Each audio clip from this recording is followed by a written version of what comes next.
Muy bien, entonces el miembro superior se desarrolla a partir, obviamente, del embrión, la parte lateral, aparece una cresta, la cual empieza a desarrollarse en un sentido proximal a un sentido distal, donde vemos que hay un pico del ectodermo y en el medio aparece lo que es el mesodermo.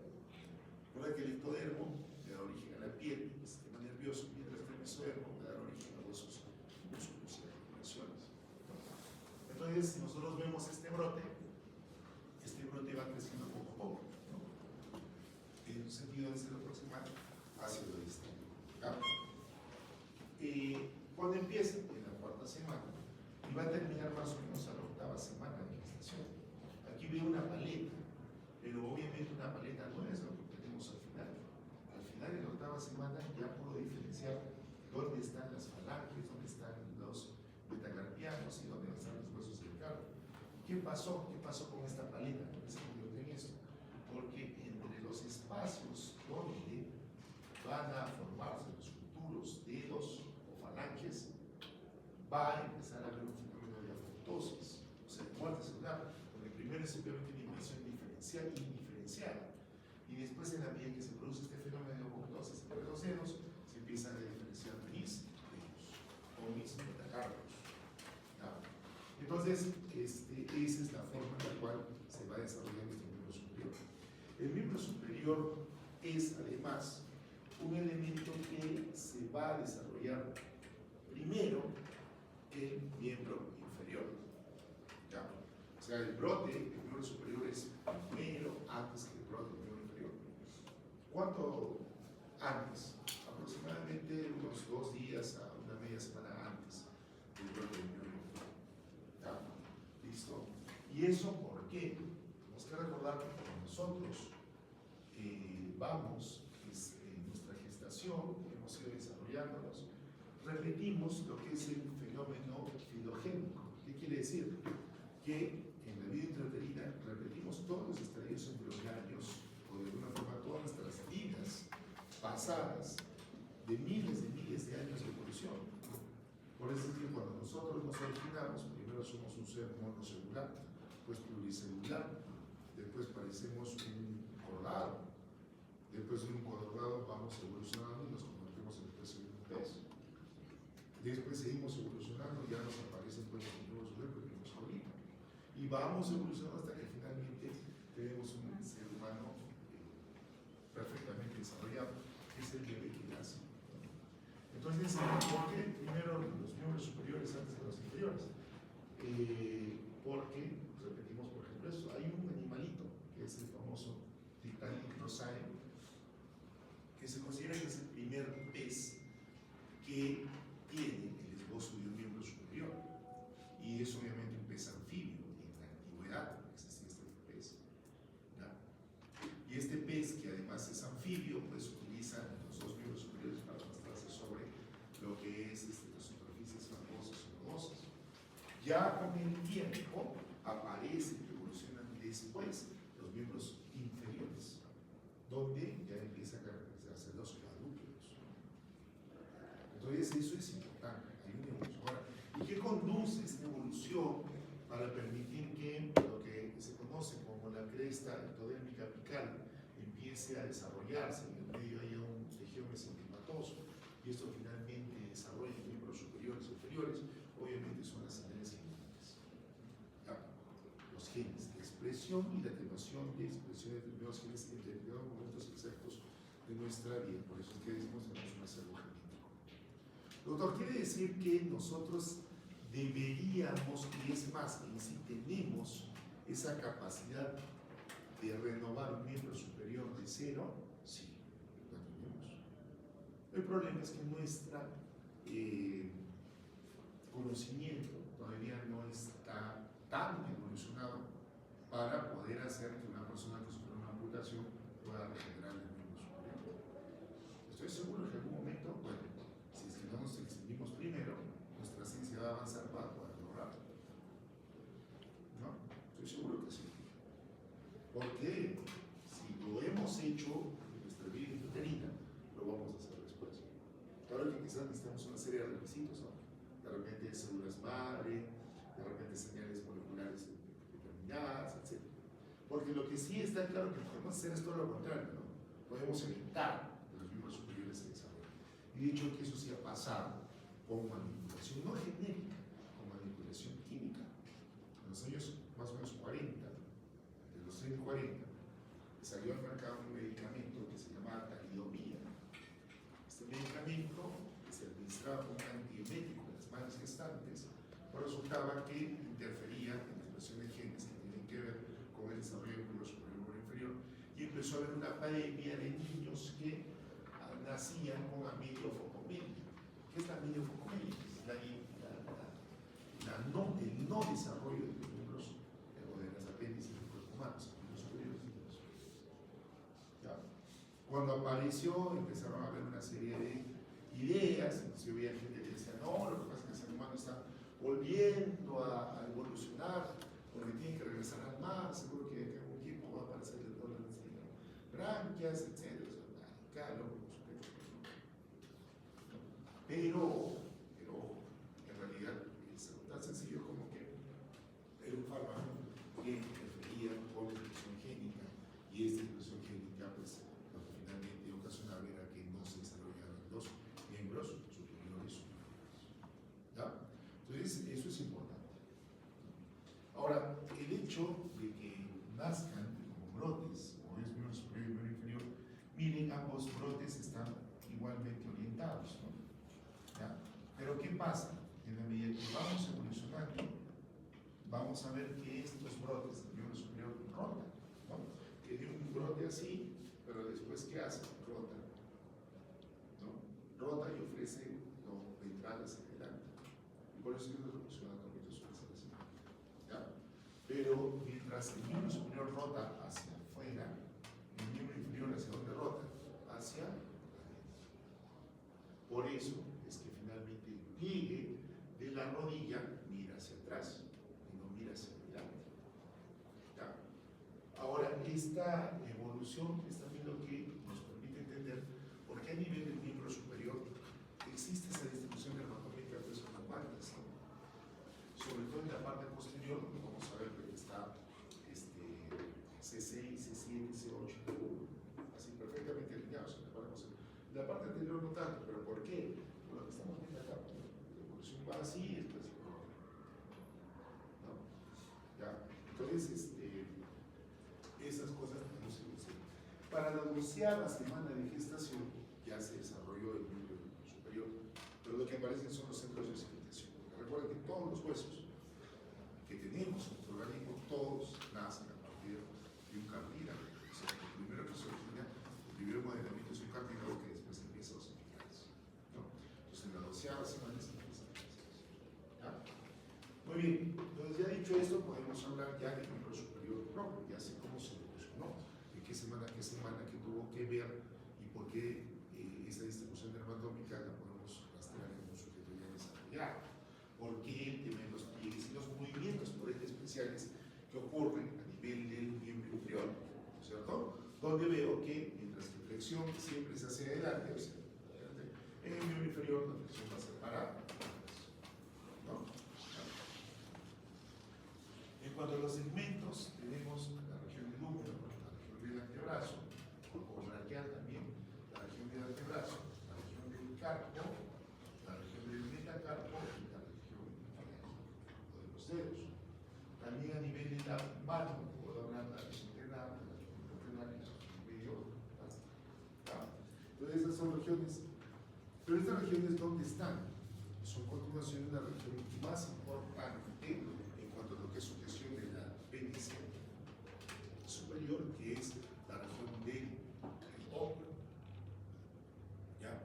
Entonces, la región primaria, la que se va a encargar de sujetar el apéndice superior, que es el miembro superior receptores, es la región del hombro. ¿Ya?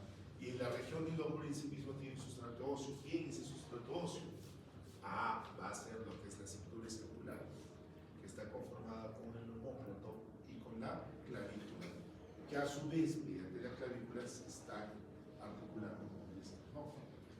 Ahora, el omóplato y la clavícula, más su articulación externo-clavicular de los dos lados, forma lo que se conoce como el cíngulo torácico, ¿no? ¿Y por qué cíngulo? Cíngulo significa anillo, ¿no? O cinturón, ¿no? Porque si nosotros miraríamos desde acá arriba, pues, ¿no? Veríamos pues que hay un cinturón rodeando al tórax y ahí eso es lo que conocemos como un cíngulo. En cuanto a la anatomía de superficie, recuerden que estas regiones, ¿no? Sobre todo acá en la región del hombro, la región braquial, son perfectamente limitables en esta anatomía superficial. ¿Qué separa la región del hombro de la región pectoral? Y esta estructura que es el surco deltopectoral, que es el surco que aparece entre el músculo pectoral mayor y el músculo deltoides, ¿no? La clavícula es perfectamente distinguible y el cabello de la fosa infraclavicular y la supraclavicular. El extremo más distante de la clavícula puede llegar a palpar el punto más alto del hombro, que recibe el nombre de acrónimo, porque ahí está la apófisis acrónimo. Hacia la parte posterior, hacia el acrónimo, es perfectamente posible poder palpar lo que es la apófisis espinosa de la escápula, donde sé que además de la apófisis espinosa de la escápula, acrónimo y clavícula, está llegando a insertarse aquí en su borde superior el músculo externo creído más superior, ¿no? Mientras que por debajo yo sé que está el músculo infraespinoso en el borde lateral del escápula mayor, y es en el borde medial los músculos hipófisis, ¿no? Bien. Entonces esas son las estructuras más hacia abajo, podemos ver ya en lo que es el brazo, es bastante claro y fácil de detectar dónde estaría el bíceps. A los costados del bíceps, su occipital externo y su occipital interno. Importante, ¿por qué? Porque más o menos al inicio de su occipital externo puedo poder encontrar la vena cefálica, la cual está cediendo para expresar por el surco pectoral y llegar a la vena axilar. Mientras que en el surco occipital interno yo sé que desde el surco la vena va hacia. ¿Ya? Entonces eso es anatomía de superficie. En la parte del brazo y lo que es el antebrazo, la cara anterior, acá encuentro lo que es la fosa cubital, la que conocida como fosa del córtex, ¿no? En la parte media yo puedo palpar tranquilamente el tendón de extensión del bíceps, ¿ya? Más hacia abajo encuentro la región antebraquial anterior, en la parte posterior de la región antebraquial posterior. Recordar que en el antebrazo esto es el lado radial y esto es el lado cubital. Radial equivaldría a decir lateral y cubital equivaldría a decir medio. ¿Ya? ¿Listo? Igual hacia acá ya les decía la región de la muñeca, ¿cierto?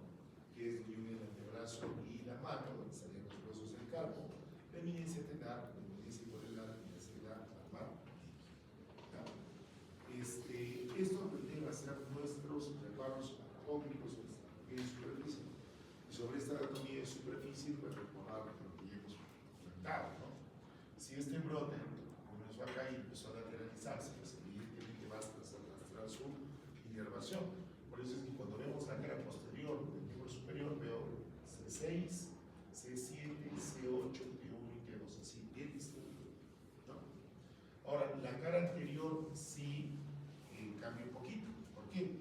Porque recuerden que originalmente pues había un brote que viene así, es rota. Entonces, en la primera parte voy a encontrar como siempre C6, ¿no? Y acá una cosa que me lleva a la atención, C5. ¿Pero por qué C5? ¿No? Porque recuerden que el brote vino así.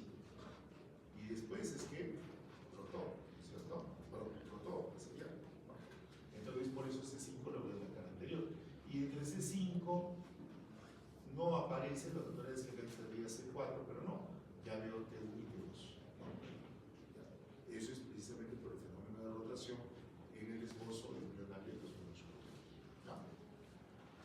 Muy bien, entonces eso es nuestra inervación dermatómica, la cual es diferente a esta inervación. ¿Qué inervación es esta? Esta inervación segmentaria, ¿ya?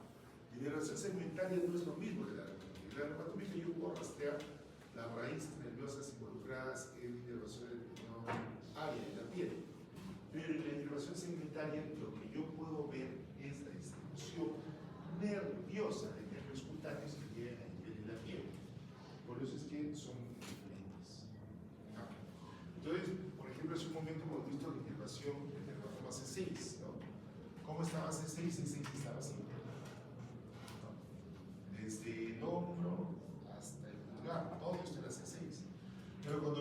evaluación segmentaria me doy cuenta que no es así.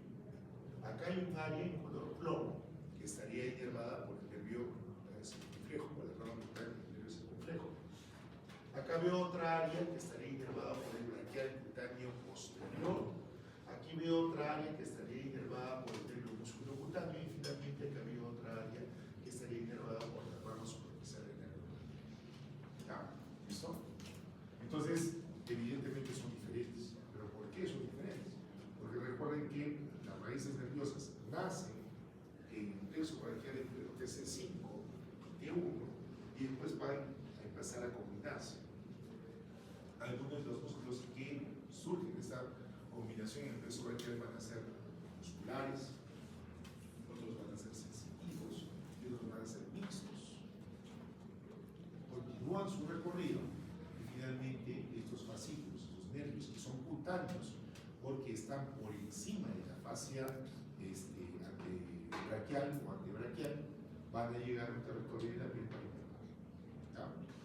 Entonces, me ayuda así, porque ¿qué pasa? Pensemos en lo siguiente. ¿Qué pasa si una persona viene a consulta y me dice, doctor, yo no siento nada de esta parte de la piel? No siento nada. Efectivamente hago las pruebas y no siente nada.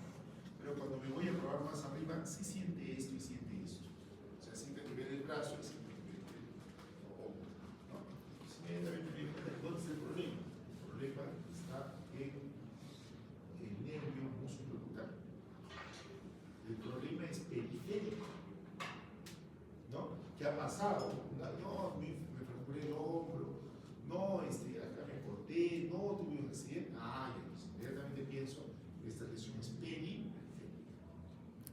Pero si cuando hago el análisis resulta que no es solamente esto, sino también es esta parte de arriba, inmediatamente me doy cuenta que es un derma, ¿no? Entonces, sin necesidad de pedirle nada, una resonancia, hay un compromiso a nivel de la raíz C6, ¿no es cierto? Que es la que inerva esta parte de la vida. ¿Ya? Entonces, para eso no sirve. Por eso tengo que aprender estas dos inervaciones, la dermatómica y la segmentaria. Ahora, ¿qué nervios están involucrados entonces en el miembro superior? ¿No?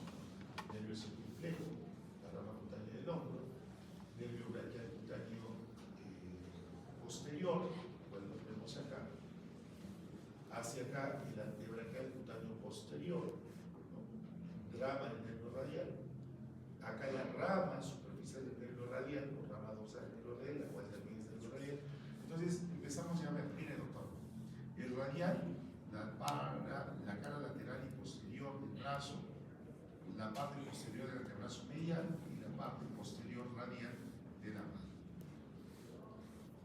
Otro, la rama cutánea del hombro, el circunflejo, es como una banda, doctor, en la parte proximal del miembro superior. La parte superior a ella, miren, lo que es el propio redondeo del hombro, el acrónimo y todo, son los nervios supraclavinculares. Doctor, la parte medial del brazo, miren, esta parte de acá. Ah, ya. Esta parte medial del brazo es inervada por el accesorio del braquial cutáneo, ¿ya? El cual tiene diferentes ramas, o sea, inerva acá y inerva acá. Mientras que la parte desde la flexura del codo hasta abajo, todo esto de acá, es inervado por el nervio braquial cutáneo. O sea, el accesorio no pasa la flexura del codo, mientras que el braquial cutáneo interno sí pasa la flexura del codo. ¿Ya? ¿Listo? Y por acá uno podría decir, por ahí que aparece un nervio muscular, sí. ¿Por qué? Porque esta área que está acá inervada, diferentes ramas del cerebro braquial cutáneo interno, una de esas ramas podría recibir una anastomosis desde dónde. Recuerden que esta es la pared costal. De T2 puede llegar de una rama que se anastomosa con el accesorio braquial cutáneo interno y ahí se forma el nervio intercostoculario. No siempre se forma, pero cuando ocurre esta anastomosis sí hay nervio intercostoculario. ¿Ya? ¿Listo? Si no ocurriera y acá veo la rama de T2 viniendo desde la pared lateral del tórax, será eso, pues. T2 no se llama intercostoculario, solo se llama cuando se anastomosa el accesorio braquial. ¿Ya? Muy bien, entonces hemos resuelto toda esta parte. Y esta parte de acá, doctor, ese es el nervio músculo cutáneo, ¿ya? El cual obviamente no es el nervio músculo cutáneo completo, sino solo su rama cutánea, ¿no? Que es una rama del tronco cutáneo externo fascicular. Más hacia abajo, el de la mano, veo que la cosa cambia un poquito. El radial sí, lo he visto acá en toda la parte posterior de brazo, mano, pero solamente en el nervio radial. Pero aparece mi nuevo nervio. ¿Qué es ese nuevo nervio? El nervio cubital, que se hace superficial en interramos dorsales y palmares, a la palma de la mano, y se encargará de la liberación del dorso de la mano, del quinto y del cuarto nervio, sobre todo en sus lados, que van a ser los cubitales, y a nivel del quinto y cuarto de su lado radial también a nivel de la palma. Entonces es una rama cutánea. Y el último que nos falta describir es este, el amarillo. ¿Quién es? Es la rama cutánea del nervio mediano, el cual es un nervio que es originado en los troncos solitarios anterior externo, anterior interno, además, en dos raíces, la raíz externa y la raíz mediana, el mediano, y finalmente también tiene un componente sensitivo que llega acá, a nivel de la palma de la mano y dedos. Y algo bien interesante, y no está solamente en la palma de la mano, sino como vemos acá, se ve inclusive la región dorsal, del primero, del segundo, del tercer dedo, inclusive lado radial del cuarto. ¿Está? ¿Listo? Pues ahí tenemos la regulación segmental. En cuanto a las venas superficiales, empiezan a raíz de la mano, tenemos el arco venoso dorsal. Este arco venoso dorsal empieza a ascender en la medida que asciende forma a nivel del antebrazo lo que se conoce como la vena cefálica del antebrazo, hacia el lado radial, mientras que hacia el lado cubital forma la vena cubital del antebrazo. Cuando pasa la flexura del codo, la vena cefálica del antebrazo se convierte simplemente en cefálica, y la vena basílica del antebrazo simplemente se convierte en basílica. El tema está que entre la cefálica y la basílica existe una vena que las comunica, que está justo a nivel de la fosa cubital o fosa del codo, que se llama vena mediana del codo. ¿Ya? Vena mediana del codo. ¿Ya? Y esta vena mediana del codo, como vemos, está recibiendo una vena que está entre la basílica del antebrazo y la cefálica del antebrazo, que es esta, que se conoce como vena mediana del antebrazo. Entonces, lo más común es que la vena media del antebrazo llegue a la vena mediana del codo, y esta vena mediana del codo esté trasposando la basílica con la cefálica. ¿Dónde? En la fosa cúbica. La cefálica, ¿qué hace? Continúa, dijimos que entraba por el subconector pectoral y termina a nivel de la vena axilar. La basílica, ¿qué hace? Va por el surco bicipital interno, a la altura del tercio medio del húmero, se introduce, se profundiza para ella misma convertirse en vena humeral. ¿Ya? ¿Listo? Ahora, aquí hay un detalle, las configuraciones venosas superficiales. Esta configuración que acabo de escribir es esta de acá, que es la famosa configuración en H. ¿No? En H. ¿No? ¿Dónde existe la vena mediana del codo? O mediana cubital. Pero acá abajo veo otra configuración. ¿Quién es esta? Esta es la vena mediana del antebrazo. Le doy un pedazo a los siguiente. Asciende hasta la fosa cubital. En la fosa cubital divide un ramo que se anastomosa con la cefálica y otro ramo que se anastomosa con la basílica. ¿No? Estas venas van a ser la vena mediana cefálica y esta va a ser la vena mediana basílica. Pero esta configuración en qué es? En Y. Estas dos son las más frecuentes configuraciones venosas que existen. ¿Ya? Pero por si acaso no son las únicas. Pueden haber diferentes tipos de configuración venosa. Aquí ya vemos, en base a lo que acabamos de ver, entonces, cuál es la anatomía de superficie, el núcleo superior. Como vemos, todo está por debajo de la piel, el tejido subcutáneo, pero por encima de quién? De la fascia braquial y acá de la fascia antebraquial. ¿Qué es lo único que está ahí encima? Nervios y venas. Las venas, para decir desde el plexo venoso superficial, se escribe, y los nervios llegando hacia la piel para innervar un segmento de la piel. Entonces, ¿quiénes están? Mira, acá hay dos representan. Estos son los nervios supraclavioculares. Esta es la rama cutánea del hombro. Aquí veo el accesorio de braquial cutáneo interno. Inclusive acá veo cómo está llegando T2 para formar el nervio intercostumbral cuando existe. Acá veo el nervio braquial cutáneo interno, ¿cierto? Hacia la parte posterior estoy viendo cómo está emergiendo la rama cutánea del hombro por detrás del borde posterior del deltoides. Veo además cómo estarían viniendo algunas ramas del sólido braquial interno y acá, perforando el tristis, veo un nervio que sería el nervio braquial cutáneo posterior, que es rama del nervio. Más hacia abajo, también al otro nervio, que sería el nervio antebraquial cutáneo posterior, rama del nervio radial, ¿no? Sobre el lado radial encuentro las dos ramitas que procederían básicamente del músculo cutáneo, ¿ya? Y sobre el lado medial cubital encontraré algunas ramitas que proceden del braquial cutáneo, ¿ya? Eso es en la parte posterior. Ahora ya en el brazo, viéndolo típicamente, veo lo mismo, ¿no? Hacia la parte interna del antebrazo, las ramas del braquial cutáneo interno. Acá está la fosa cubital del tendón del bíceps y prácticamente viene de la parte lateral a este músculo que se está distribuyendo en la cara anterolateral del antebrazo. Este sería el nervio músculo mental. Y más hacia acá está el nervio, la rama del braquial cutáneo posterior, que sabemos que es rama del nervio, ¿no? Al cual acá lo podemos ver con el nervio. ¿Ya? ¿Listo? Muy bien, entonces ahí está. Ya a nivel de la mano, habíamos visto que emergen otros nervios que no habíamos visto, como es el caso del ramo dorsal del nervio cubital, el ramo superficial del nervio radial, el nervio dorso de la mano, y a nivel ventral, el ramo palmar del nervio cubital, y acá un nervio que miren que está profundo y de recién hecho superficial. ¿Quién es? La rama palmar del mediano, y también el nervio mediano que expresa aquí se hace superficial para formar los nervios digitales para el primero, segundo, tercero y lado lateral del cuerpo. Muy bien, entonces ahí están diferenciados. En cuanto a los huesos, ya hemos dicho que los huesos, en primer lugar, la clavícula, el escápula, la forma de la cintura escapular, y que es el elemento de sujeción de esto hacia las líneas addictores. Hay articulaciones. La primera articulación es esta, la que se considera como la esternoclavicular. ¿Ya? Se considera como parte de la articulación del miembro superior. La siguiente va a ser la acromioclavicular, lo estamos viendo acá, la cual se refuerza por una articulación entre la múscula raíz y la clavícula, que sería la coraloclavicular. ¿Ya? También hacia acá vamos a ver que entre la cavidad tiroidea y el útero ocurre lo que es la articulación glenohumeral. Y un tema bien interesante, ¿no?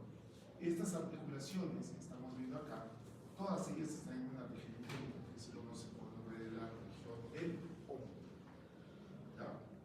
Entonces lo que a veces suele ocurrir es que se hace la referencia a las articulaciones del hombro, pero cuando nosotros pensamos en la articulación del hombro, no se trata de la articulación glenohumeral, ¿no? En realidad se trata de un complejo articular, ¿no? Donde estaría la articulación esternoclavicular, coracoclavicular, acromioclavicular, glenohumeral y demás. Y es más, no solamente articulaciones típicas en las cuales vemos que dos huesos están articulándose, sino inclusive tenemos que considerar que la propia escápula se desplaza sobre la preposterolateral lectores y de esa forma se está constituyendo una articulación funcional, que sería el escápulo torácico, ¿no? La articulación escapulitis. Ahí no hay membranas sinoviales, pero la escápula sí se desplaza, eso es una articulación escápula torácica. ¿Ya? ¿Listo? Muy bien, a continuación vemos al húmero, en el cual puedo ver el trocánter mayor y el trocánter menor, ¿no? Veo la parte distal del húmero, entonces obviamente se ve la diáfisis. Y en la parte medial, acá, ocurre que el húmero se forma como una polea, por eso esa parte se le llama tróclea. Lateralmente esta polea vamos a ver que aparece una eminencia que se conoce como cóndilo. Entonces, si esa es la tróclea y es el cóndilo, lo que está por encima de la tróclea será la epitróclea. Lo que está por encima del cóndilo será el epicóndilo. Y lo que está por encima de la epitróclea será la cresta epitronclear. Y lo que está por encima del cóndilo será la cresta epicóndilo. ¿Ya? ¿Listo? Vemos que el húmero se va a articular con el radio, es un radio cubital proximal, radio cubital medial, con el radio interostil, la articulación radio cubital distal. ¿Ya? Ahora, el radio es el elemento que principalmente se va a articular con los huesos del carpo. Por eso esta articulación comúnmente se le conoce como radio carpo. ¿Ya? Los huesos del carpo entre sí tienen las articulaciones intercarpiales. Del carpo como del metacarpo, las articulaciones metacarpo-carpiales. Carpo-metacarpiales. Y entre el metacarpo y las falanges, las metacarpo-falángicas. Y entre las propias falanges hay articulaciones, serán las interfalángicas proximales y las interfalángicas distales. ¿Ya? Entonces, miren, ahí estamos viendo todas las articulaciones que existen. Ahora, es un ejercicio bien importante y recomendable para ustedes. ¿Ya? Algo que no suelen hacer, pero yo digo por qué no hacen. Ahí está la clave de saber tan sencillamente anatomía. Ya saben que anatomía, yo puedo tomar dos caminos, ¿no? Leer mi libro, memorizarlo, descifrarlo, o aplicar la lógica. ¿Ya? Y si es que yo aplicara el camino de la lógica, realmente la anatomía sería tan sencilla. Yo no tendría por qué, como les digo, con esta clase me bastaría para ir deduciendo todo lo que se me viene después en toda la clase. ¿No? ¿Cómo aplico la lógica? Si me voy a la anfiteatro y agarro estos huesos, me los aprendo tal cual dice acá, ya no tendré que aprender en funciones, no hay que hacer nada, porque simplemente tendría que deducir. Por ejemplo, sé que este es un homóplato. Por lo general, ustedes cuando estudian homóplato ven y miran, ¿no? Dicen, ya, el homóplato, borde superior, borde lateral, borde medial, espina del homóplato, ¿no? Acromio, ¿no? Apófisis coracoides, tuberosidad de la noidea, ¿no? Ya sé, me parece lo mejor que tenía el homóplato. ¿Qué era lo mejor que tenía el homóplato para acordar? Los orígenes y las inserciones. En realidad es más útil que tú me estudies el homóplato solo, sino que lo estudies así. ¿Por qué? Porque empiezas, ejemplo, músculo supraespinoso. ¿Dónde se origina? Sé que es en la fosa supraespinosa. ¿Dónde se inserta? En la porción más superior del trocánter mayor o tuberosidad mayor del húmero. ¿No? Entonces ya me lo imaginé. Una vez que ya me he imaginado cuál es el origen e inserción, acuérdense que el origen siempre es proximal y la inserción siempre es distal. Imaginen qué pasa si se contrae. Si se contrae, ¿qué va a ser el número? Se va a abducir. ¿Y hasta dónde? Pues solamente se reduciría hasta donde pueda, la línea horizontal. ¿Tengo que aprendérmelo? No. Tengo que simplemente imaginar. ¿He tenido que leer la función del músculo supraespinoso? No. Simplemente la deduje. Punto. Nada más. ¿No? Y obviamente si soy más listo, me voy a mandar, oye, en este huesito también esto, ¿no? ¿Qué es esto? Oye, esta es la escotadura con la comedia. Oye, por ahí que dicen que pasa el nervio supraescapular. Oye, ¿y este nervio va a inervar a este músculo? Sí, sí, inerva. Entonces ya tenemos su inervación. Sé que el nervio supraescapular inerva el músculo supraespinoso y el supraespinoso es el músculo abductor del brazo. ¿Se me cuenta? Nada he tenido que memorizar. Nada he tenido que aprenderme hacia palos. No me he tenido que esforzar 4 horas en leer un libro para traducirlo y ya, no, está acá. Con cualquiera se cumple la norma. Miren, pensemos en otro músculo. Este de acá, ¿quién es? Este de aquí es el músculo redondo menor. Está originado en la cara lateral de la escápula, por lateral, y se está insertando a nivel de esta parte. ¿Qué corresponde a qué? Corresponde al borde posterior del tubérculo mayor del útero. ¿No?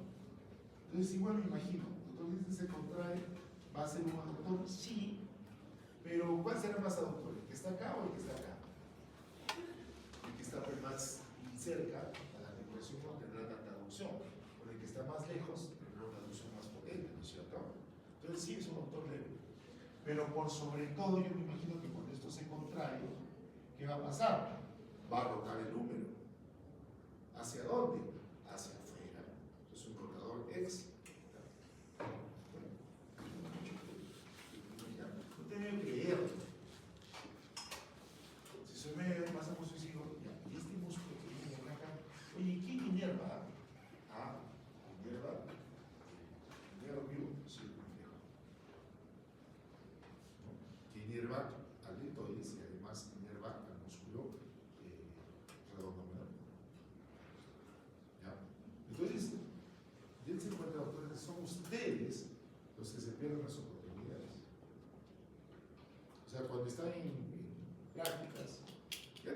¿cuándo me puedo ir? Oye, hoy día no te he dejado huesos de arriba. Sí, ya lo vi. Ah, seguro que te está haciendo porque ya sabes todo esto, ¿no? Y ahora me vas a contestar excelentemente, ¿qué tal? Pero no, pues. Este es el número, doctor, ya sé cuál es el número. Y después, cuando jalas, ¿quién tiene la culpa? El doctor. ¿Ya? Entonces, miren, son ustedes los que desperdician sus oportunidades. Absurdamente, ¿no? Entonces, aquí ya sabemos el tema de huesos y lo importante que es. ¿Qué pasaría si yo le dediqué el tiempo para estudiar como se debería los órganos de articulación? En cuanto a las articulaciones, bueno, ya las hemos mencionado, ¿no? Y aquí un tema interesante. Entonces, si yo voy a empezar a estudiar los músculos del miembro superior, pues tendría que de alguna forma clasificarlos. Entonces, los vamos a clasificar en forma de la región y en forma de lo que hace. Entonces, la primera región que hemos visto es la región del hombro. Pero ocurre algo bien interesante. Cuando hemos visto la región del hombro, hemos visto que hay músculos en esta región que llegan a la región porque son originarios en otra parte, a la región del tórax, a la región cervical, a la región craneal. Ejemplo, el trapecio. Ejemplo, el pectoral. ¿No? Pero que sin embargo llegan a la cintura escapular, llegan a algún elemento que tiene que ver con el territorio del miembro superior. Entonces, como estoy más concentrado en el miembro superior, a estos músculos se voy a llamar músculos extrínsecos del hombro. Porque en realidad ya los estudiaba. Estudié un grupo de ellos ya. Hemos visto tórax, aquí los músculos tóraco, apendicum. Son ellos. Entonces, ¿quiénes son los músculos extrínsecos del hombro? Los que se mueven en una parte fuera del hombro, pero que tienen una función en el hombro y al llegar a insertarse en el hombro o en la estructura escapular o el número, pues van a funcionar haciendo logrando un movimiento superior. ¿No? Doctor, entonces si esos son extrínsecos, ¿quiénes serán los intrínsecos? Ah, pues fácil. Todo músculo que comienza y termina en la región del hombro. O sea, que comienza en parte de la cintura escapular y termina a nivel proximal del húmero. Y eso es el músculo intrínseco del hombro. ¿Ya? Entonces, ¿quiénes son los extrínsecos del hombro? Desde la parte anterior, el mayor, el menor, subcambio, serrato mayor, trapecio, dorsal ancho, romboides mayor y menor, y angular elevado. También aprovecho para aprenderme la inervación, eso que a veces tanto nos cuesta, batallamos. Y el problema, ¿saben cuál es? De que no sistematizan. Cuando ustedes quieren aprenderse la inervación, lo que intentan es músculo por músculo, quieren memorizarse. Y eso es un ejercicio práctico. Como vamos a ver ahora, es mucho mejor hacer un razonamiento y hacer agrupaciones. Entonces, si todos esos son los músculos extrínsecos del hombro están claros, que no todos ellos van a tener inervación del hueso braquial, porque algunos tienen un origen mucho más alto del hueso braquial, por ahí de su inervación. Entonces, ¿quiénes serán estos? Pues está fácil de ubicarlos. Uno será el trapecio, que sé que es inervado por el nervio espinal.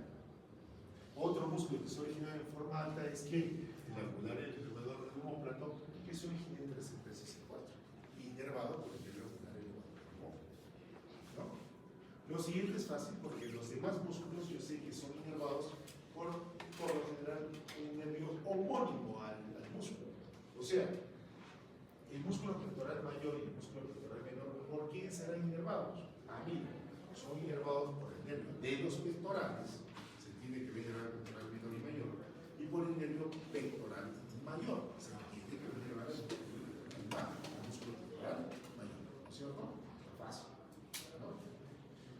El músculo subclavio tiene un inervado. ¿Quién más pesa? El nervio subclavio. Al serrato mayor tiene un inervado. El nervio serrato mayor. ¿No? O torácico largo. ¿No? Pues eso es todo.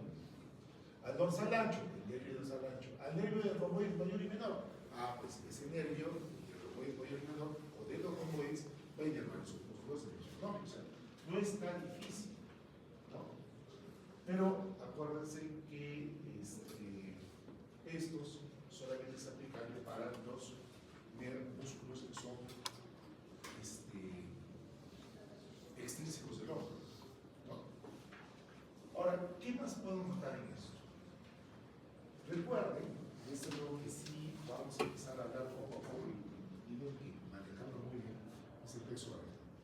Eso braquial se origina desde C5 y termina a nivel de T1, ¿cierto? ¿No? Si agarrar un poco de C4 y un poco de T1, diríamos que es un flexo braquial prefijado. Si agarraría en cambio poco de C5 y más de T2, diría que es un flexo braquial postfijado. ¿Ya? Pero lo común es C5, ¿no? Entonces, si yo veo que hay ramas involucradas en la inervación de estos fósforos que estén entre C5 y T1, inmediatamente me doy cuenta que son ramas que son colaterales del plexo, ¿no? Colaterales. Mientras que si no está involucrado ese ramo entre C5 y T1, van a ser probablemente ramas que pertenecen o colaterales al plexo cervical. ¿Ya? Entonces, por eso tengo acá esto. C5T1. Entonces quiere decir que el nervio de los pectorales, el pectoral mayor, son ramas colaterales del plexo, ¿cierto? C5C6, nervio subclavio, es una rama colateral del plexo braquial. C5A7, nervio cervical mayor, rama colateral del plexo braquial. ¿Se dan cuenta? Yo no tengo que estudiarlo, solo lo estoy deduciendo. Quizás mi esfuerzo sea en aprender de la agrupación y aprender estas raíces y asunto solucionado. Nadie me va a jalar en toda la fase, ¿por qué? Porque ya quedó claro. ¿Ya? ¿Listo? Obviamente el espinal es un nervio braquial, no pasa nada, no tiene nada más, ¿no? ¿Ya? Y así sucesivamente, dirían que hacemos otro diferente, la lunar, el derivado demócrata, el cual está originado en C3, C4, o sea, hay ramas, raíces que son previas a la raíz del plexo braquial, entonces este es colateral con el plexo cervical. ¿Ya? ¿Listo? Muy bien. Ahora nos vamos con los intrínsecos del hombre. Si en los extrínsecos pude encontrar algunos músculos que pertenecían o estaban inervados por lo que no era el plexo braquial, en los intrínsecos pues pasará lo contrario. Absolutamente todos los músculos estarán inervados ya por el plexo braquial. Porque en general, a partir de aquí, intrínsecos del hombro, el brazo, el antebrazo, todos tienen que ser necesariamente inervados por el plexo braquial. ¿Ya? Entonces, ¿quiénes son los músculos intrínsecos? El deltoides, el supraespinoso, el microespinoso, el redondo mayor, el redondo menor y el subescapular. ¿Ya? ¿Quién inerva el deltoides? El nervio circunflejo, pero ya también se había adelantado que también está inervado el nervio circunflejo al músculo redondo. ¿Ya? Es lo único que tengo que aprender. Al supraespinoso y el infraespinoso, ¿quién? El nervio subescapular. Al redondo mayor, ¿quién lo inerva? Para hablar de esto, me voy a este músculo, el subescapular. El subescapular de este grupo es el único músculo que tiene doble inervación. Del nervio superior del subescapular y del nervio inferior del subescapular. Está claro qué hace cada uno de los nervios, ¿no? El nervio superior del subescapular inerva la parte superior de los músculos. Y el nervio inferior es la parte inferior del subescapular. Pero ¿qué está más abajo del subescapular? Estaría el músculo redondo mayor. Entonces, el nervio inferior del subescapular inerva la porción inferior del subescapular y el músculo redondo mayor. ¿Ya? ¿Listo? Está fácil. Entonces ya me sé todos estos. Sé que sus raíces tienen que ver con C5, C6, entonces quiere decir que todas son ramas colaterales del plexo. ¿Ya? Siguiente, flexores del brazo. ¿No? ¿Dónde están los flexores del brazo? Están en la parte anterior del brazo, lo que se llama la celda braquial anterior. ¿Quiénes son? El músculo coracoraquial, bíceps braquial y braquial. ¿Ya? Son los tres músculos flexores del brazo. ¿No? ¿Quién inerva estos tres músculos? El bíceps braquial, el músculo que ya hemos visto que inerva la parte lateral del antebrazo. ¿Y de dónde proviene el nervio musculocutáneo? De la raíz desde C5 hasta C7. Ah, muy bien, seguimos. En el lado contrario del brazo estarán los extensores. ¿Quiénes son los extensores del brazo? El músculo tríceps braquial y el abdomen. Son esos dos. ¿Quién inerva estos músculos extensores? Va a ser el nervio. ¿Ya? Y acá empieza a cumplirse una máxima. Resulta que todos los extensores del brazo y del antebrazo son inervados por el nervio. Todos los extensores del brazo son inervados por el nervio músculo Q. ¿Ya? ¿Listo? Y ahora nos vamos a los extensores del antebrazo. Entonces, ¿qué son los extensores del antebrazo? Un grupo grande, está por el lado redondo, palmar mayor, palmar menor, cubital anterior, que son los muy superficiales, que son bien profundos los dedos, que son labrocular y cuidado. ¿Ya? Y todos están acá. Para no tener que memorizarlos, voy a poner una generalidad. Todos los músculos de compartimiento anterior y antebrazo, que son los extensores del antebrazo, son inervados por el nervio mediano. Punto. Doctor, pero el cuadro dice eso, sí, pues. Pero me voy a aprender dos excepciones pequeñitas. Todos son inervados por el mediano. Punto. Ya me tengo que aprender el músculo mucho, ¿no? Pero hay dos excepciones. El músculo cubital anterior, que es inervado por el nervio cubital, una excepción. Y el siguiente músculo, que sería la porción cubital del flexor común profundo de los dedos, que tiene doble inervación, anterior cubital y anterior medio. ¿Ya? Entonces ya, punto, ya bien, qué fácil, ya me aprendí todo esto. Muy que leer. ¿No? Y obviamente sé que las raíces involucradas serán desde 6 hasta T1, que son pues las raíces que se involucran en el flexor. Ahora me voy a los extensores del antebrazo. ¿Quiénes son? Los que están en la parte posterior del antebrazo.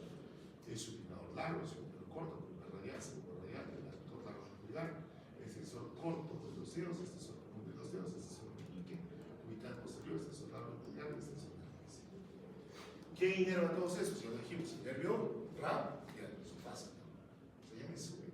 Y se dan cuenta en esta clase es tan rápida, ya estoy aprendiendo inervación de todos los músculos, toditos.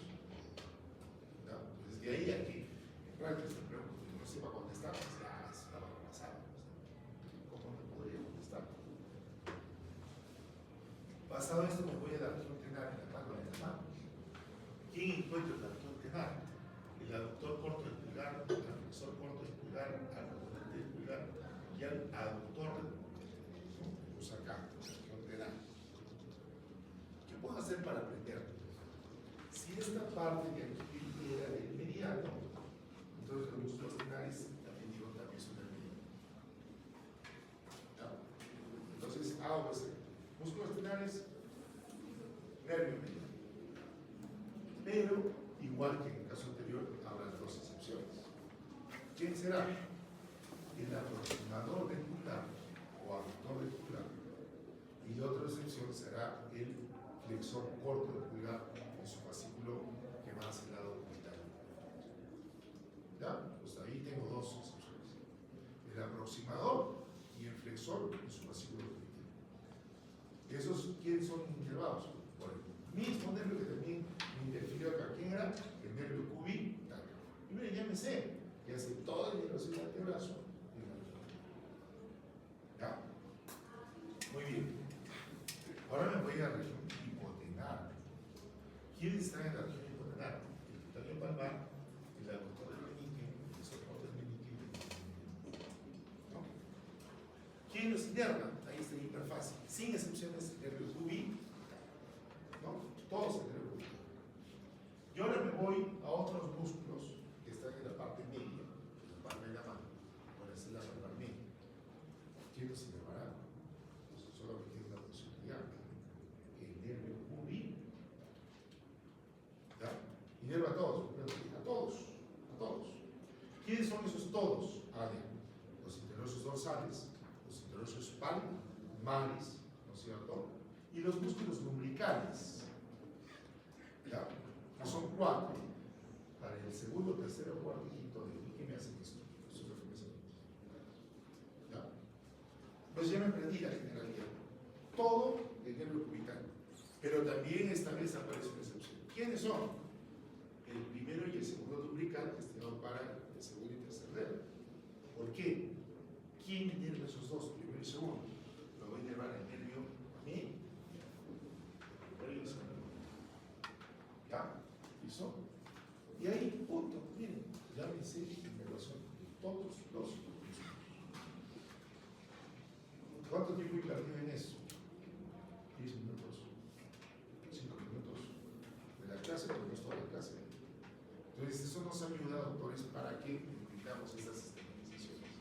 Sus cuadritos nos ayudan bastante. ¿Ya? Y me ayuda este tema de jerarquía. Ya les comenté el tema de los músculos, pues, ¿no? O sea, no es que simplemente diga el músculo. Si yo quiero conocer un músculo, tengo que conocer el origen, la inserción, la integración y la acción, ¿no? Por ejemplo, el cabello pectoral mayor, origen, sé que tiene tres orígenes: una porción clavicular, una porción external y una tercera porción, que algunos dicen que es porción 1, que viene inclusive desde la aponerosis del oblicuo mayor, pero que también pasa por las costillas, que sería la porción costal. Esas tres porciones terminan insertándose ¿dónde? A nivel del labio lateral, del labio externo, del surco bicipital, o para la porción larga del bíceps. ¿Ya? ¿Listo? Por ende, ya deduje de que entonces el pectoral mayor es un músculo aductor. Y como se está insertando en la cresta lateral y en la medial, también tendrá una rotación medial del brazo. ¿Quién inerva el pectoral mayor? Dos nervios, el nervio del pectoral mayor o el nervio de los pectorales. ¿Qué sucede ahí? Sería el pectoral lateral y el nervio. ¿Ya? Entonces, miren acá en este cuadro que tengo, resumen absolutamente lógico. Este cuadro podría deducir con más serios fiables, simplemente se me pegó las sensaciones. No voy a desarrollar músculo por músculo, pero ahí se los dejo para que ustedes lo lean, estudiar.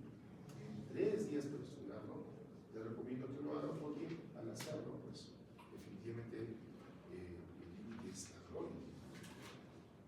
Porque ya no habría forma en que alguien pueda agarrar las conclusiones o esto porque ya no tiene. Siguiente, la composición y distribución de los nervios del miembro superior. ¿Ya? ¿Cómo ocurre esto? Pues aquí estamos viendo los nervios y estamos viendo que va a ser su composición y a quiénes van a inervar. El espinal, por ejemplo, dice que es un par craneal, es un nervio craneal, se distribuye entre los músculos trapecio y esternocleidomastoideo y sé que hacer un nervio netamente motor no tiene una distribución. ¿No? Los supraclaviculares es al contrario, sé que son ramas cutáneas del plexo cervical, por ende no tienen una distribución muscular y van a ir a la base del cuello hasta la parte superior del tórax y el hombro.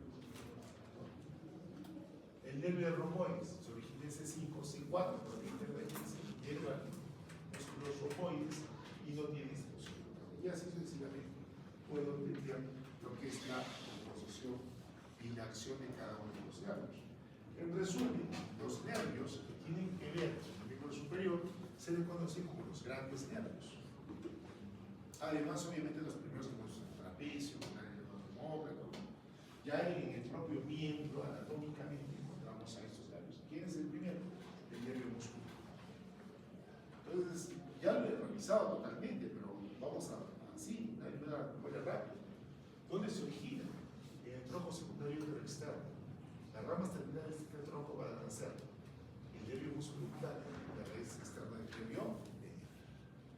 El nervio musculocutáneo va a inervar con la braquial, la braquial anterior y el epífisis braquial, y después pasa al antebrazo para conformarse la rama cutánea del nervio musculocutáneo. Entonces, ¿qué hace el nervio musculocutáneo?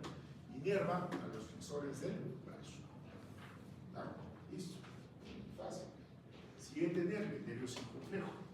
El nervio circunflejo junto con el nervio radial son ramas terminales del tronco posterior.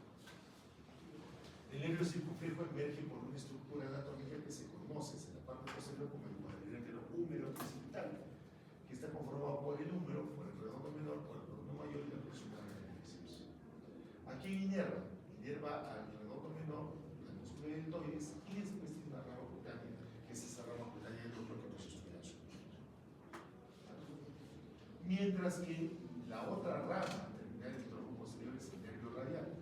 El nervio radial se va hacia la parte posterior del brazo a través de este triángulo que se conoce como triángulo homotricipital, limitado por el número, por la porción larga de tríceps y por el redondo menor. Este nervio, cuando pasa la región posterior, pasa a tener un contacto directo y íntimo con el número, en el canal de torsión del número, conjuntamente con la arteria coronaria externa o humeral profunda. El nervio radial, por ende, se va a encargar de la inervación de todos los músculos en la parte posterior, los extensores del brazo, los extensores del antebrazo, y hace que tiene ramas cutáneas para la parte posterior del brazo, serían las ramas cutáneas braquiales posteriores. Para la parte posterior del antebrazo serían las ramas cutáneas antebraquiales posteriores. Y finalmente una rama cutánea dorsal que es para la, ¿no es cierto? ¿Ya? Bien. Fácil, el nervio radial. ¿No? Entonces ahí lo estamos viendo y he visto su distribución. Hay una excepción del nervio radial que convendría aprender.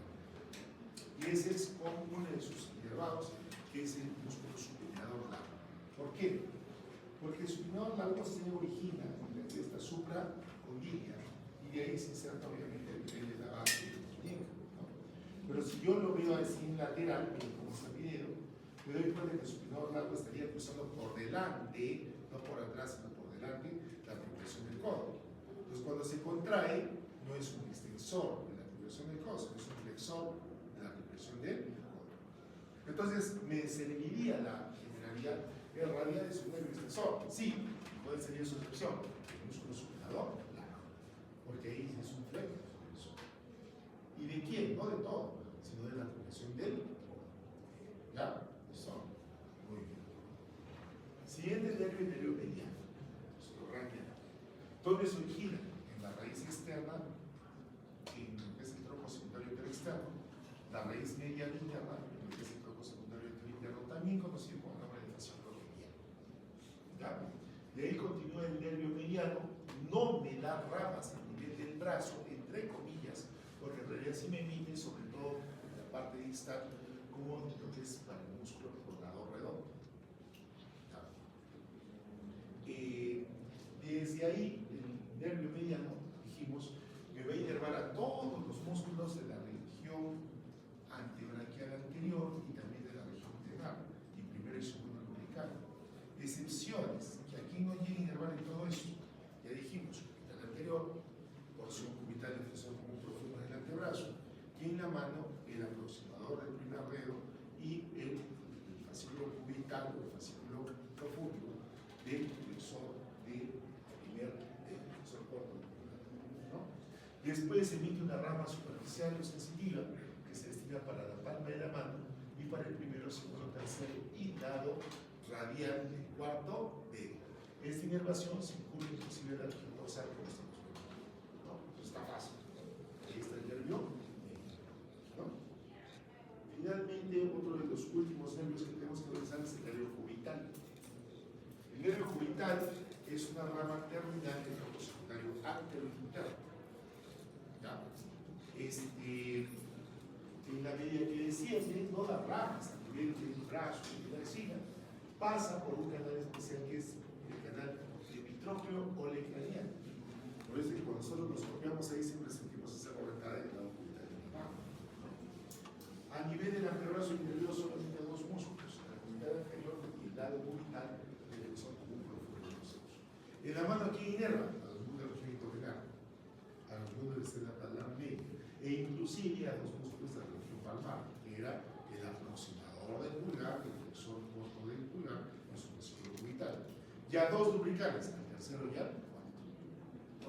Ya me lo sé, ¿no? En cuanto a sus ramas sensitivas, se tiene una rama palmar y una rama dorsal que van a inervar la rama palmar el quinto y el lado radial, el lado cubital el cuarto dedo, y la rama palmar al dorso de la mano, su región cubital, al quinto dedo, al cuarto dedo y inclusive porción proximal del tercer dedo en su lado.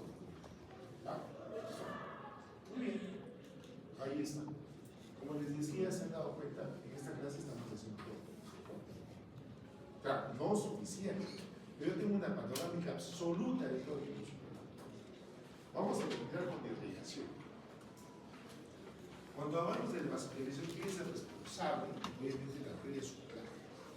La arteria subclavia, que es una rama del lado derecho del tronco brachiocefálico y del lado izquierdo del callado aórtico, tiene una primera relación con la primera costilla. Cuando pasa el borde inferior de la primera costilla, deja de ser arteria subclavia y se convierte en arteria axilar. ¿Hasta dónde sigue siendo arteria axilar? Hasta el borde inferior del músculo del cono mayor, donde cambia de nomenclatura y se le llama arteria humeral. Algunos autores dicen que la referencia no es el borde inferior del cono mayor, sino es el borde inferior del músculo pectoral, por si acaso. ¿Ya? Listo. ¿Qué arterias se dan a nivel del axilar? La primera es esta de acá. Bueno, la primera es la arteria torácica superior, que obviamente está destinada a la parte superior del tórax.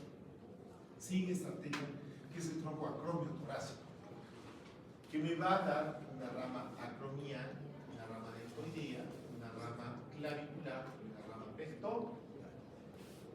Obviamente destinada para lo que está llegando, o sea, ese está dentro del torácico. Continúa y me va a dar esta arteria, que es la arteria mamaria externa o torácica lateral. Obviamente, involucrada en relación que es el músculo pectoral e inclusive donde la mama también, o anteriores. Continúa, me da esta arteria, que es la arteria subescapular, la cual se va a dividir finalmente en dos arterias: la arteria circunfleja escapular, que se va a la parte posterior del escápula, y esta arteria, que es la arteria tóraco-dorsal o arteria palmar-dorsal. Continúa el axilar y me da estas dos ramas terminales o finales, ¿no? En su última parte superior, que son la arteria circunfleja humeral anterior y la arteria circunfleja humeral posterior. Pasa el borde del pectoral o del lomo mayor y se convierte en arteria humeral. La primera rama que da la arteria humeral es esta arteria, que se basa en la parte posterior y atrás y lateral. ¿Quién es? La arteria humeral colateral externa o humeral profunda. La arteria colateral externa humeral profunda desciende, que tiene ramas ascendentes, pero desciende, y una vez que llega cercano a la cresta epicondília, se va a dividir en dos ramos: un ramo anterior y un ramo posterior en la colateral externa. El ramo anterior de la colateral externa humeral profunda se va a anastomosar con la arteria recurrente radial anterior, mientras que el ramo posterior se va a anastomosar con la arteria recurrente radial posterior. Continúo con la arteria humeral y me emite esta arteria. ¿Quién es esta? Ahora, otra cosa de acá, esta arteria colateral profunda, colateral externa humeral profunda, recuerden que vemos yo que esta arteria acompaña el nervio radial. Sigue la arteria humeral y me emite esta arteria, que es la arteria colateral interna superior. ¿Quién acompaña la arteria colateral interna superior? Acompaña el nervio cubital. ¿Ya? Eso es una referencia porque queda rápido. Continúa la arteria humeral y me emite muy cerca de la fosa cubital esta arteria, que es la arteria colateral interna inferior, la cual tiene un ramo anterior y un ramo posterior. El ramo anterior de la colateral interna inferior se anastomosa con la arteria recurrente cubital anterior, mientras que el ramo posterior se va a anastomosar con la arteria recurrente cubital posterior. ¿Ya? Continúa la arteria humeral y pasada la fosa cubital se divide en sus dos ramos terminales. ¿Quiénes son? La arteria radial y la arteria cubital. La arteria radial, su primera rama va a ser esta arteria, que es la arteria recurrente radial anterior, y se continúa como arteria radial hasta que llega al canal del pulso, y después va a pasar a la mano. La arteria cubital emite este ramo. ¿Quién es? El tronco de las arterias recurrentes cubitales, que ya dijimos que divide una arteria recurrente cubital anterior y una arteria recurrente cubital posterior. También la arteria cubital me da esta arteria, que se conoce como el nombre del tronco de las interosseas, que me da la arteria interósea anterior, que va a contener la arteria humeral interósea, y me da la arteria interósea posterior, que obviamente va a ir por detrás de la arteria interósea. Pero aquí está una clave. De la arteria interósea posterior nace esta arteria. ¿Quién es? La arteria radial posterior. ¿Qué quiere decir? Que últimamente la arteria recurrente radial posterior está regida de la arteria cubital. ¿Listo? Muy bien. Finalmente, estas dos arterias radial y cubital se van a la parte distal y a nivel de la mano me van a ofrecer 3 arcos, ¿no? 2 arcos palmarios, o sea, en la parte anterior, y un arco dorsal en la parte posterior. A partir de estos arcos ya van a surgir las arterias digitales comunes y después las arterias digitales propias. Esa es la irrigación de la mano. Finalmente, los linfáticos van a estar distribuidos tanto en la arteria venosa superficial paralelos como en profunda. Entonces hay linfáticos superficiales y hay linfáticos profundos. Todos ellos llegan acá, a nivel de la axila, a los linfáticos superiores. ¿No? Eso es fácil, lo vamos a volver a ver cuando veamos el tema de axila. Lo importante es entender lo siguiente. Los linfáticos en la palma de la mano, en lugar de irse directamente en sentido proximal, como ocurriría en cualquier parte del cuerpo, no hacen eso, sino drenan a la profundidad, que es donde, hacia el dorso de la cama. Eso es una preocupación clínica. Por ejemplo, en cualquier lugar que yo vea una herida, si tiene una infección, hay signos de inflamación, de dolor en las regiones, ¿no? Yo estoy inflamado. Pero en la palma de la mano no. Si me infecto una herida en la palma de la mano, no se me inflama la palma de la mano, ¿qué se va a inflamar? El dorso de la o la distribución de los linfáticos. Entonces eso tiene relevancia clínica para considerarlo. Eso ocurre solamente a nivel del dorso de la mano y el dorso del pie. El resto del cuerpo, sí la distribución linfática es un sentido próximo, ¿no? O sea, de afuera hacia los. ¿No? Muy bien, doctores. Entonces,